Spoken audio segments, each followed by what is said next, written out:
এখন ভাষণ দান করবেন বাংলাদেশ জামাত ইসলামীর সংগ্রামী আমির, নতুন বাংলাদেশের স্বপ্নদ্রষ্টা, জুলাই গণঅভ্যুত্থানের কারক ডাক্তার শফিকুর রহমান।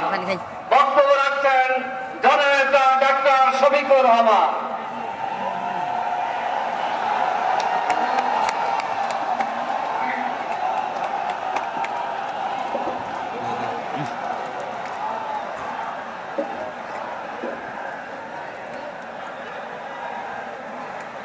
লিল্লাহি তাকবীর, লিল্লাহি তাকবীর। আসসালামু আলাইকুম ওয়া রাহমাতুল্লাহ। কেমন আছেন আপনারা সবাই? আপনারা বক্তৃতা শুনতে আসছেন? আমি তো আজকে বক্তৃতা দেব না। ঐতিহ্যবাহী জেলা টাঙ্গাইলের আজকের এই নির্বাচনী জনসভা 11 দলীয় নির্বাচনী ঐক্যবদ্ধ বাংলাদেশের পক্ষ থেকে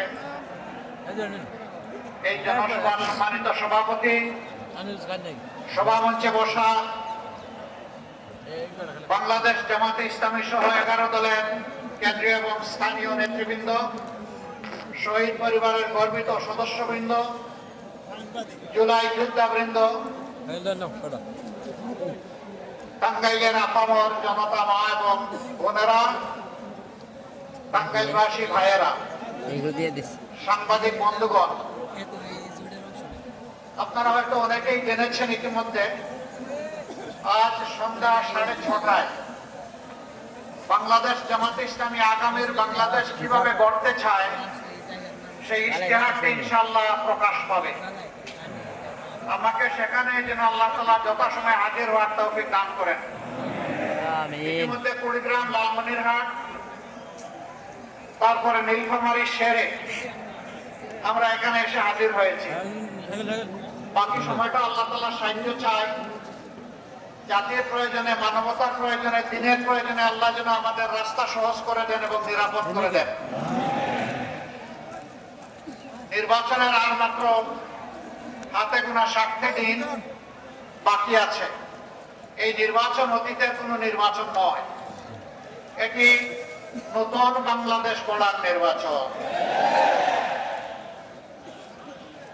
প্রায় 1,500-এর মতো জীবনের বিনিময়ে 34,000-এর ঊর্ধ্বে জুলাই যোদ্ধাদের রক্ত, আহত এবং পঙ্গুত্বকরণের বিনিময়ে আজকের এই নির্বাচন। 54 বছর নির্বাচন হয়েছে, সরকার গঠন হয়েছে। যারা সরকারে এসেছেন আসার আগে তারা জনগণকে সুন্দর সুন্দর কথা শুনিয়েছেন, ওয়াদা দিয়েছেন, কিন্তু ওয়াদার জায়গায় রয়ে গেছে, ওয়াদা তারা বাস্তবায়ন করেনি।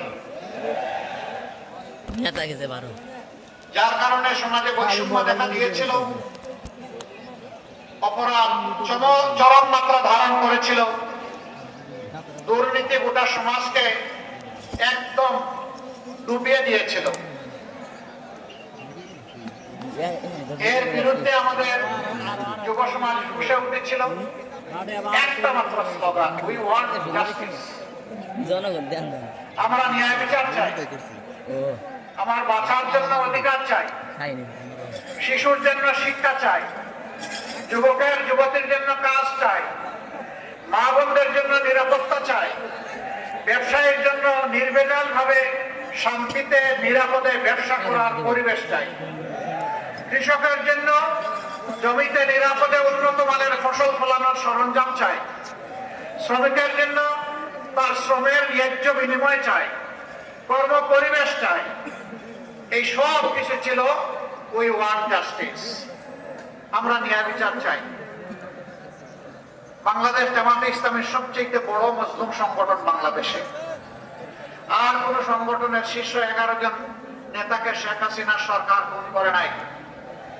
আর কোন সংগঠনের নিবন্ধন কেড়ে নেয় নাই, আর কোন সংগঠনের প্রতীক কেড়ে নেয় নাই, আর কোন সংগঠনের সমস্ত অফিসগুলো তালাবদ্ধ করে রাখে নাই, আর কোন সংগঠনের নেতৃত্ব নেতৃবৃন্দের বাড়িঘর বুলডোজার দিয়ে ভেঙে দেওয়া হয় নাই, আর কোন সংগঠনকে শেষ পর্যন্ত নিষিদ্ধ ঘোষণা করা হয় নাই।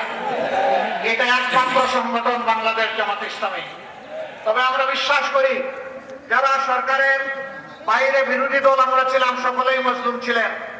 শুধু বিরোধী দলীয় নেতাকর্মীরা মজলুম ছিলেন না, এদেশের 18 কোটি মানুষ মজলুম ছিল, আলেম ওলামা মজলুম ছিলেন, ছাত্র জনতা মজলুম ছিল, সাংবাদিক বন্ধুরা মজলুম ছিল, সুশীল সমাজের সদস্যরা মজলুম ছিল, ব্যবসায়ীরা মজলুম ছিল, কৃষক শ্রমিক সকলেই মজলুম ছিল।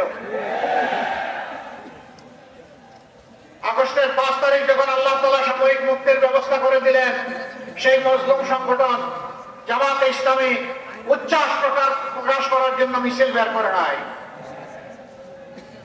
নির্বাচন দাবি করে নাই, কারো কাছ থেকে প্রতিশোধ নেওয়ার ঘোষণা দেয় নাই, হাজার হাজার মামলা বাণিজ্য করে মানুষকে হয়রানি করার সিদ্ধান্ত নেয় নাই, বরঞ্চ আল্লাহ তাআলা শুকরিয়া আদায় করার জন্য সিজদা করেছে যে আল্লাহ তাআলা জগদ্দল পাথর আর ফ্যাসিজমের হাত থেকে বাংলাদেশকে মুক্ত করে দিয়েছেন। আলহামদুলিল্লাহ।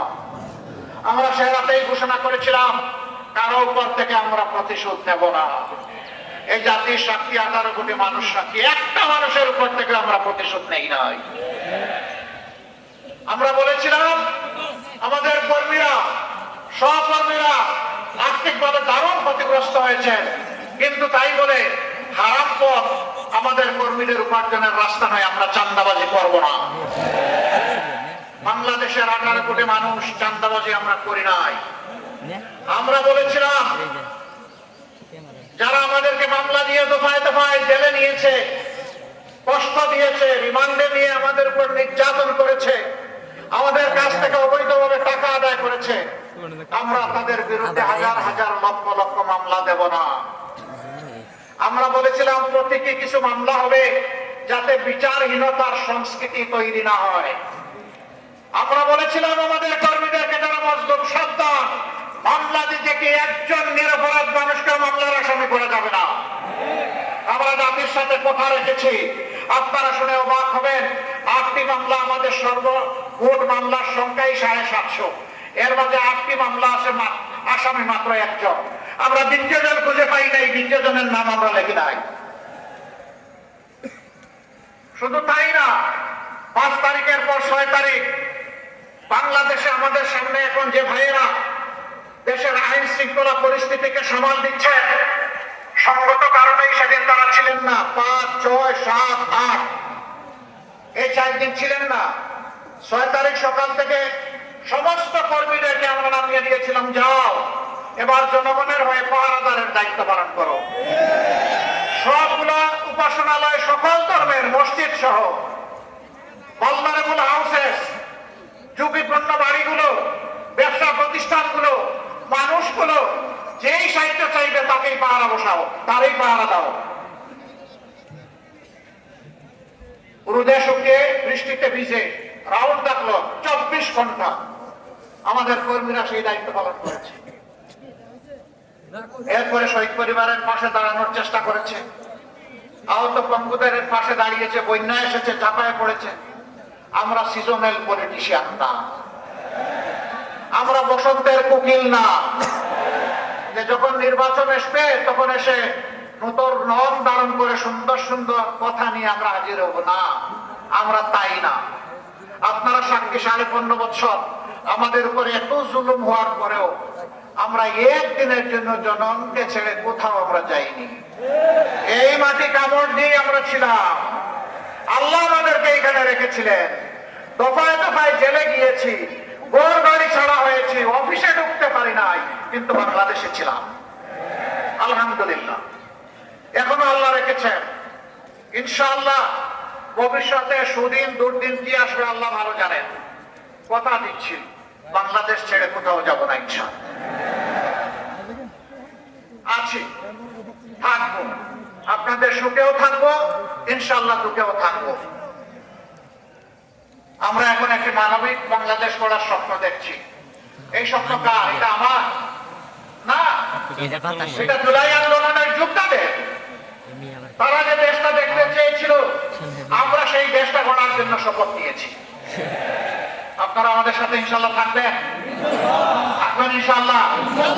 আলহামদুলিল্লাহ। তাইলে 12 তারিখের টার্নিং পয়েন্টে জাতির বাঁধ বদলে দেওয়ার জায়গায় ঐতিহাসিক দায়িত্ব আমাদেরকে পালন করতে হবে ইনশাআল্লাহ। জুলাই যুবকেরা, তোমাদের কি শক্তি নিঃশেষ হয়ে গিয়েছে?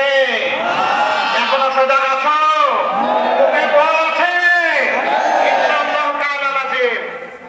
একটা সুষ্ঠু নির্বাচন এই জাতি আগামী 12 তারিখ আদায় করে ছাড়বে ইনশাআল্লাহ। আমি বিভিন্ন জায়গায় শুনতে পাচ্ছি যারা আমাদের মতো মজলুম ছিলেন 15.5 বছর, তারা এখন ভিন্ন ভূমিকায় অবতীর্ণ হয়েছে। মানুষকে কষ্ট দিচ্ছেন, চাঁদাবাজি করছেন, দুর্নীতি করছেন, মামলা বাণিজ্য, দখল বাণিজ্য করছেন। শুধু তাই না, এখন নির্বাচন সামনে রেখে সম্ভাব্য নির্বাচনী এজেন্টদেরকে ঘরে ঘিরে গিয়ে নাকি তারা হুমকি দিচ্ছেন। ভুলে যা, সেদিনের খবর রচনা হয়ে গেছে। আমার ভোট আমি দিব, তোমারটাও আমি দিব, এই দিন এখন আর নাই। আপনার ভোট আপনি দিবেন, আমারটা আমি দেব ইনশাআল্লাহ। আপনার পছন্দ মতো আপনার ভোট দেন, 18 কোটি মানুষ তাদের পছন্দ মতো তাদের ভোট দেবে। এখানে আবার গায়ের শক্তি, কালো টাকা, ইঞ্জিনিয়ারিং এবং ম্যানুভারিং কিছুই মানা হবে না। যেই যুবকরা খালি হাতে বুক ছিটিয়ে মুক্তি আনতে পেরেছে, সেই যুবকরা 12 তারিখও বিজয় লাভ করবে ইনশাআল্লাহ। আমাদের দুটো ভোট। যুবকরা, যুব সমাজ, তোমরা আমাদের কাছে সেদিন মিছিল করে কারো কাছেই তোমরা বলনি আমাদেরকে আগামীতে বেকার ভাতা দিতে হবে। কোন যুবক বলেছিল? আমরা, আমাদের যুবকরা কারো বেকার ভাতা চায় না। এই যুবকরা অধিকারের জন্য, কাজের অধিকারের জন্য লড়াই করেছিল। আমরা কথা দিচ্ছি, তোমাদের হাতকে শিক্ষার প্রশিক্ষণ দিয়ে ভরে দেবো ইনশাআল্লাহ। তারপরে তোমাদের মজবুত হাতে কাজগুলা তুলে দেবো ইনশাআল্লাহ। এরপরে বলবো আমাদের বাংলাদেশটা তোমরা গড়ে দাও। আমরা আগামীর বাংলাদেশ তোমাদের হাতে উপহার দিতে চাই।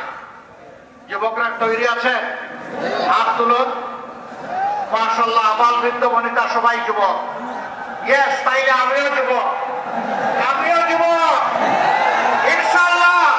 যৌবনের প্রত্যাশার বাংলাদেশ, আগামী 15 তারিখ আমরা নতুন সূর্য পাবো ইনশাআল্লাহ। মামুনরা বড় রেডি করেছে। জুলাই 15 তারিখ আমাদের মেয়েদের গায়ে ঢাকা বিশ্ববিদ্যালয়ে যখন হাত দেওয়া হয়, সারা বাংলাদেশে আগুন জ্বলে উঠেছিল। আমরা মায়েদের কাছে ঋণী। 16 তারিখ আবু সাইদ চিৎকার দিয়েছে উত্তরবঙ্গে দাঁড়িয়ে, আমার অধিকার আমাকে দে, না হয় আমাকে একটা গুলি দে। সে বলেছিল বুকের ভিতরে তুমুল ঝড়, বুক পেতেছি গুলি কর। জাতির জন্য বুকে গুলি লুফে নিয়েছে, পিঠে নেয় নাই, কারণ সে বীর সন্তান। বন্ধুগণ, সেদিন অনেকে বাধ্য হয়ে স্বৈর শাসকের হুকুম পালন করতে তার বাধ্য হয়েছিলেন। আমরা জাতিকে নিয়ে পিছনে যেতে চাই না, আমরা জাতিকে নিয়ে সামনে যেতে চাই। আমরা এমন একটি বাংলাদেশ চাই যে বাংলাদেশের শিশুটি উপযুক্ত শিক্ষা পাবে, উপযুক্ত নাগরিক হিসাবে সুস্থ হয়ে বড় হওয়ার জন্য স্বাস্থ্য সেবা